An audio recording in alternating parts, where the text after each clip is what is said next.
नमस्कार दोस्तों, हर हर महादेव, जय शिव शंभू, जय भोलेनाथ। आशा करते हैं आप लोग अच्छे होंगे। हम भी अच्छे हैं। आप लोगों को एक बहुत ही प्यारी सी कहानी शिव शिष्या की सुनाने जा रहे हैं। अब कथा पर चलते हैं। बहुत समय पहले की बात है। एक गांव में एक शिव शिष्या रहती थी।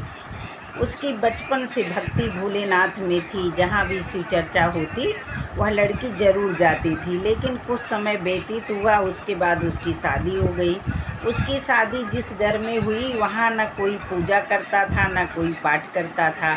अब बेचारी बड़े दबे मन से रहती थी। आप लोग तो जानते ही हैं, जब नई बहू ससुराल में जाती है तो अपने मन का कोई काम नहीं कर पाती है। ये तो कथा बहुत ही पुरानी है।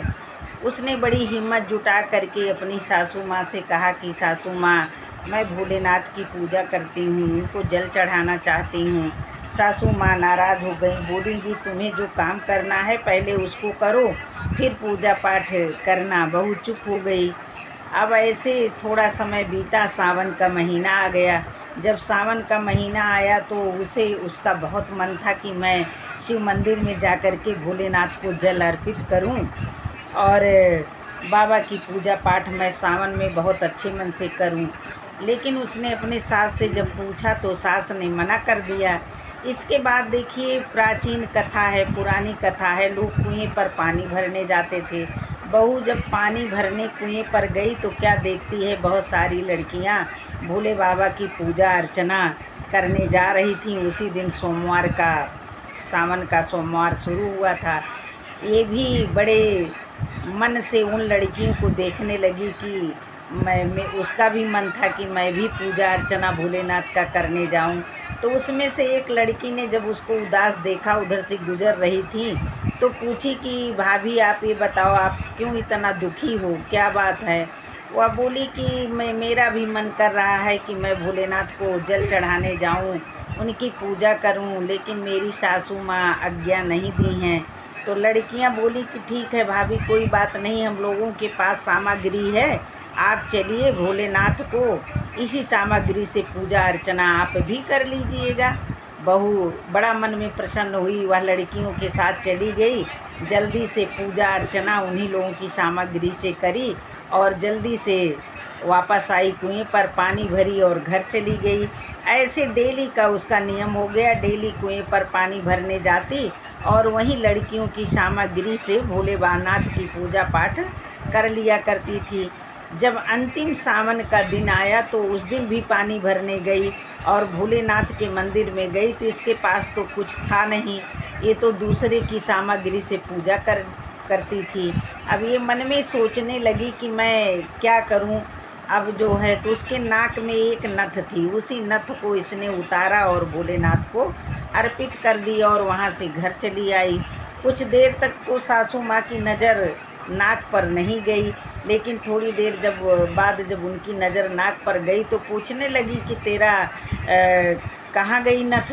तो वो बोली, इधर उधर बहाने बनाने लगी कि माँ कंडा पाथने गई थी, हो सकता है वहीं पर गिरी हो, इधर उधर ढूंढी।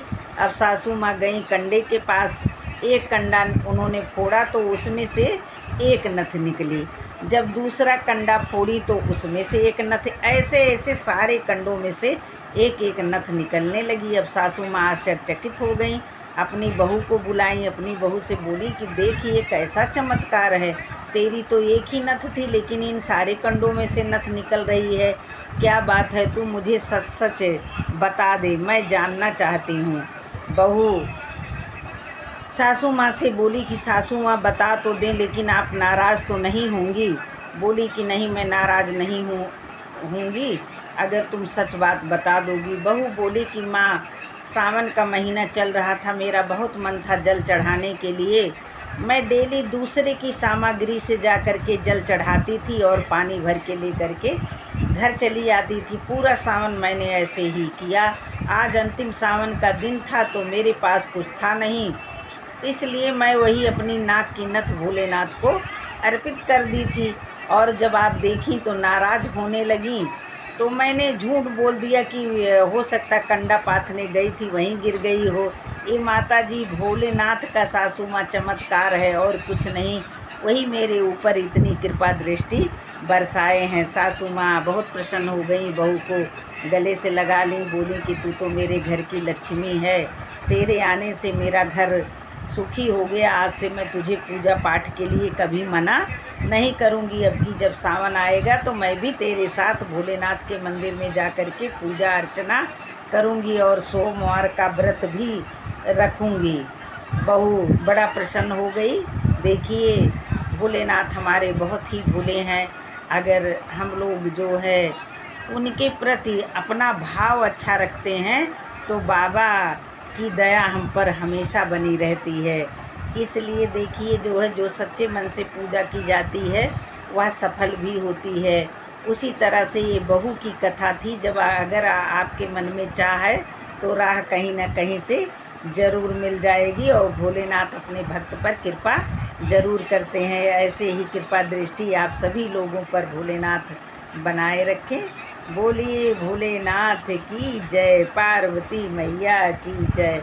हर हर महादेव, घर घर महादेव। जय शिव शंभु, जय भोलेनाथ। राधे राधे, राधे राधे। धन्यवाद, धन्यवाद।